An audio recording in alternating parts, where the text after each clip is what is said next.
Paano kung sinabi sa iyo ni Jesus mismo na babalik siya? Handa ka ba? Basahin natin ang pangako ni Jesus. Kung ako'y aalis muli akong babalik. Juan 14 versikulo 1 hanggang 3. Ayon sa Biblia, literal na babalik si Jesus, hindi simbolo, hindi sikreto. Totoong pagbabalik. At ang pagbabalik niya ay para kunin ang kanyang bayan.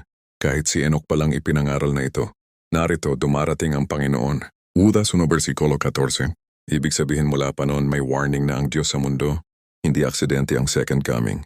Parte ito ng plano ng kaligtasan, sapagkat siya'y dumarating. Awit 96 versikulo 13. Si David mismo nagsabi na darating ang Panginoon upang humatol. Ang pagbabalik ni Jesus ay panahon ng hustisya at katapusan ng kasalanan. Masdan ninyo ang inyong Diyos ay darating. Isaiah 35 versikulo 4. Para sa mga natatakot may mensahe ang Diyos. Huwag kang matakot.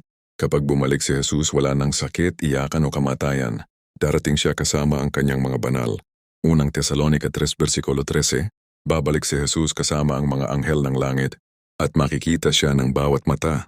Itong si Jesus ay babalik ding gaya ng inyong nakitang pag-akyat niya. Kawa 1 versikulo 10 hanggang 11. Kung paano siyang umakyat sa langit, ganun din siyang babalik. Kaya ang tanong hindi kung babalik siya kundi handa ka ba? Jesus is coming soon. Kung gusto mo pa ng Bible-based reels tungkol sa prophecy at pag-asa, follow mo lang ang page na to.